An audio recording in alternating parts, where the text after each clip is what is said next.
I wanted was to become a good doctor. A good doctor. Doctor Alexander,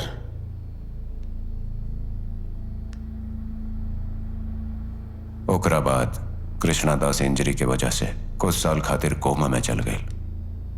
ओकर injury बहुत ही severe रहे, ये खातिर वो कोमा में चल गई। और वो कहलस कि वो घटना के रात के हम ओकरा बहुत ज्यादा शराब पिला के उकसा देले रानी। ऐसा नु लोग कैंपस में शिकायत कैले रहलन। पूरा 8 महीना तक हम कोमा में रही। हम कहां बानी, हमरा साथ का भइल बा, ई हमरा केहू बतैलस तक ना ही केहू ढूंढलस, एक इंसान के अलावा।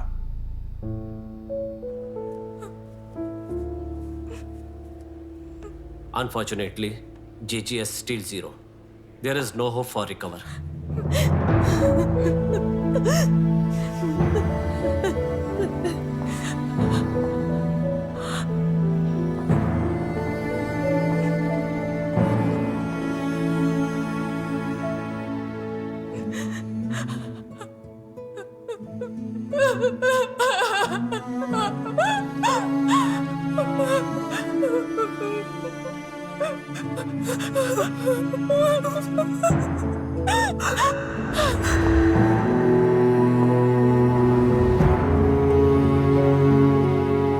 रिकवरी के कोई उम्मीद नहीं है। बहुत हो गइल बा।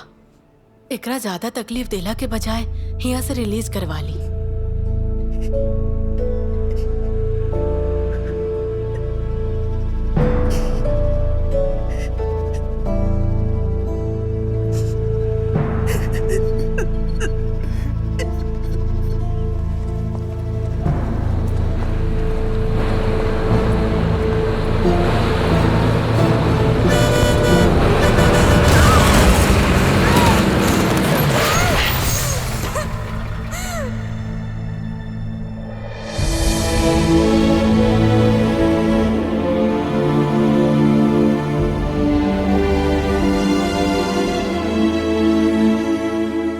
के लागत रहे कि अब हम ना बचब। वो पूरा रात हमारा इंतजार करत रहे और पहला प्यार के गवाह बन के और हमारी चाइना एरर्स में एगो कोलैटरल डैमेज बन के वो मर चुकल रहे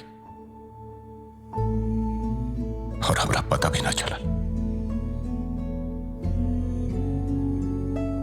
ब्लंट ह्यूमैनिटी बना हौसलर।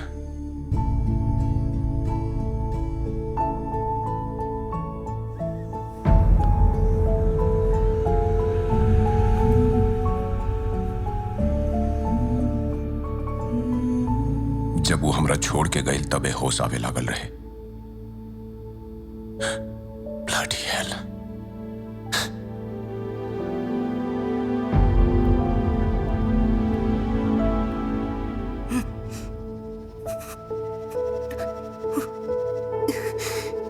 बेटा,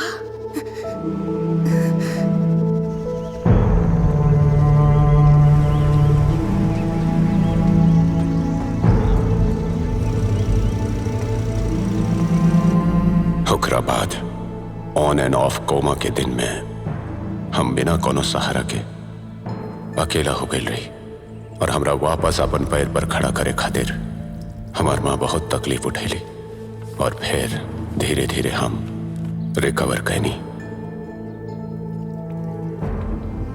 जिंदगी के पुरान घटना धीरे धीरे याद आवे लगल। ओकरा में से एक रहे हमार मेडिकल के पढ़ाई के समय, जेकरा हम पूरा तरह से भूल चुकल रानी। सूजा के बाद माँ भी हमरा छोड़ के चल गई हमेशा खातिर। हम अपन सब कुछ खो चुकल रानी और जेकर कोनो किनारा नहीं खे, ऐसन कागज के जहाज बन के समुद्र में गोता लगावत रानी। हमार डिसोसिएटिव एमनेशिया हमार साथ कबो ना छोड़े वाला बा। ये बात के हमरा एहसास हो गई रहे, लेकिन तकरीबन 3 साल पहले स्वागत बा। एक जमाना में जूनियर जेसुदास के नाम से मशहूर एक गायक कलाकार मेडिकल कॉलेज के कुछ ग्रुप की लापरवाही की वजह से ये अपन आवाज खो चुकल रहले। लगभग 30 साल के बाद कृष्णा दास यहाँ तक पहुँचल बाड़े। एक नया इंसान के रूप में। तो आई हमने उनका बारे में जाना था नहीं, उनकरा से बात करके। कृष्णा दास, आप यहाँ आकर कैसन महसूस करा था नहीं? अच्छा बनी, आप सबसे मिलके बहुत खुशी भई। एक समय में एक कृष्णा दास का रहले, ई बारे में उनकर कुछ पुराना वीडियो में देखल जाओ।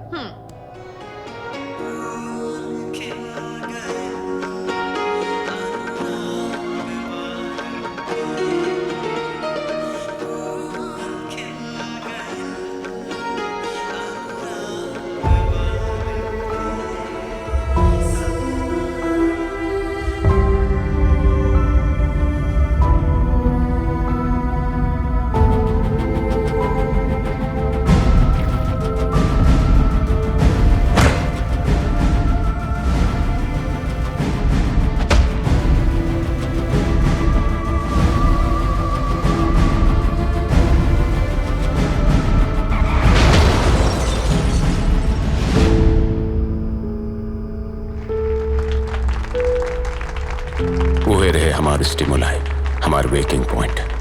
समझे लागल रहनी हमरा साथ का भइल। मिस्टर कृष्णदास, हमरा तू पहचानला या ना पता नहीं के, हम डॉक्टर अलेक्जेंडर बानी। कृष्णदास तुझे आखिरी गाना गैले रहला, वो हमरा खातिर ही रहे।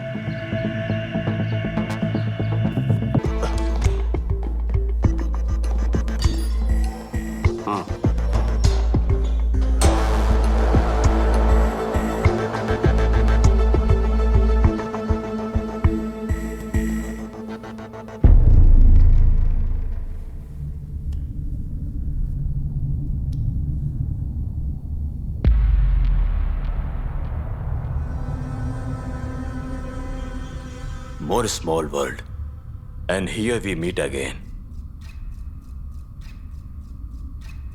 Indeed. पुराना एचओडी के मुताबिक तू कबो जिंदा इंसान के शरीर में चाकू ना लगेला। फॉरेंसिक डिपार्टमेंट में ज्वाइन करके मशहूर हो गईला, मशहूर फॉरेंसिक डॉक्टर, सब जाने ले। और अगला हफ्ता एकरा खातिर तोरा अवार्ड भी मिले वाला बा। कॉन्ग्रेचुलेशंस। Thanks. एक्सीडेंट के बाद जब हम कई महीना तक कोमा में ही रहनी, तू लोग में से केहू मिले ना आयल, और ना ही कृष्णा दास के ढूंढे के कोनो कोशिश कैला। तू शराब पी के गाड़ी चलावत रहा और एक्सीडेंट हो गई, और सजा हमनी के भुगत रहल बने। वैसे ई के बड़े सेवी आपन गलती के एहसास ना होखल ई दुनिया में सबसे बड़ पाप बा। आपन बचाव में कुछ भी करला, कितना भी झूठ बोल ला तू, अगर तू कानून से बच भी गईला, लेकिन ई तो सच बा कि तू हमनी के जिंदगी के जिंदा लाश बना देला। देख एलेक्स, तू पहले भी बहुत बड़ा नायक रहले और आज भी नायक बाड़े। तोहरा ही तो पता बा, गॉड केहू के मदद करेला और केहू के ना। ये सब तो किस्मत के खेल बा। आज हम तोरा सामने जिंदा बैठल बानी, एकरा मतलब कि गॉड हमरा साथ रहले। सही बात सेवी, तोहार भगवान के इंसाफ हमनी के साथ नहीं खे, वो हमनी के साथ छोड़ देले। लेकिन कबो कबो हमनी के भगवान आ जावे ने साथ देवे, और वो दिन हमनी के हाथ में एगो डेविल सॉल्ट नेट भी होगी। Whatever it is, pain help with your devil. Alexander Joseph. Good luck. Good luck.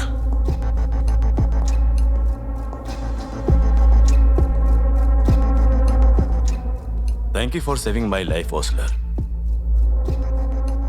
आप तो मरे वाला में से एगो रानी ना doctor. I am so sorry that you are still alive. But I am so sorry that you are disappointed.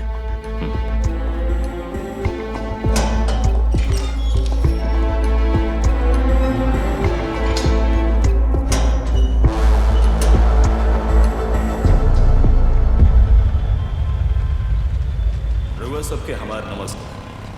रउआ लोग के मौजूदगी हमारी कामयाबी के और बड़ा कर देले बा।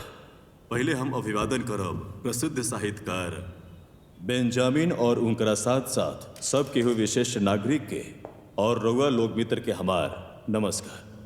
पिछला साल हमार रिटायरमेंट पे हमरा खुशी बाकी हम रउआ लोग के 32 साल सेवा कईनी। हम माना तानी की मानव सेवा सबसे बड़ सेवा बा। हम बहुत शुक्रगुजार बानी हमनी के बेंजामिन साहब के। हम दिल से कोशिश कईनी रउआ लोग के सेवा करे खातिर और आपन अनुभव के हम लिख ले बानी। ये मेडिकल की जिंदगी में हमार बहुत सारा कठिनाई के सामना करे के पड़ल, लेकिन हम अपन स्वाभिमान के बचा के रखनी। हम ना केहू से रिश्वत लेनी और ना केहू के आगे झुकनी। यहाँ तक कि रिटायर होखला के बाद भी हमरा के पिछले हफ्ता मारे के कोशिश कल गई रहे। ये खबर तो रुआ लोग न्यूज में देखला ही हो खबजा। उल्लो के रोके खातिर पुलिस विभाग हौसला, जब अशोक सेल्वराज के मौत भइल रहे तब गांव के आसपास मिलने वाला नीला कलर के बारे में तोरा के शक भइल रहे ना। वो इंक के हैदराबाद के रिसर्च लैब में जांच कइल गइल, ओकर रिजल्ट आ गइल बा। What's it? सुना, वो कोनो मामूली इंक नहीं खे, इस मेथिलिन ब्लू। ओकरा साथ और भी तरह के कई गो सैफरन मिलल बा, जे बैक्टीरिया कल्चर के इस्तेमाल करे वाला एगो मीडियम बा।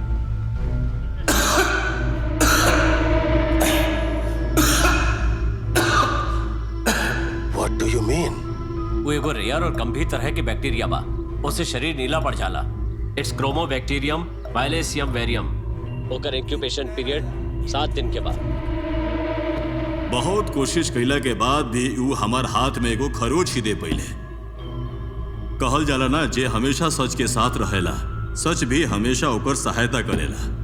हम यह चाहते तो हार मतलब ये बैक्टीरिया शरीर में प्रवेश कर गई तो 7वां दिन होकर लक्षण दिखाई दिहल शुरू हो जाला और प्रभावित व्यक्ति के मायोकार्डियक अरेस्ट या सडन कार्डियक अरेस्ट होगी। डॉक्टर सेवी पुन्नू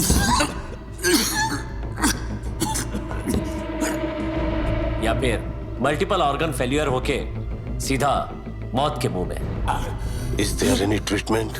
नो ओजलर, देयर इज नो क्योर और वैक्सीनेशन। ये 100% मौत देवे वाला एगो यूनिक बैक्टीरिया बा। एक बार शरीर के अंदर प्रवेश कर गई तो बहुत जल्दी मल्टीप्लाई कर लेगी और शरीर के अंदर के हर एक भाग के नष्ट कर देगी। मौत निश्चित बा। कोई बात नहीं। 7 दिन के बाद सांप के डसे से मारल जाए। श्रृंगी महर्षि राजा परीक्षित के श्राप देले रहले हैं और ये बात से डरा के राजा परीक्षित एक जल संधि के बीच में एक टावर पे अपन आश्रय ले 7 दिन बीत गए रहे। 7वां दिन सूर्यास्त से पहले कुछ महर्षि उनकरा से मिले आयल रहले। महर्षियन के पास कुछ फल रहे। राजा परीक्षित ओकरा में से एगो फल तोड़े लगले। राजा ये बात से अनजान रहले कि वो फल के अंदर एक सांप छुप के बैठल बा।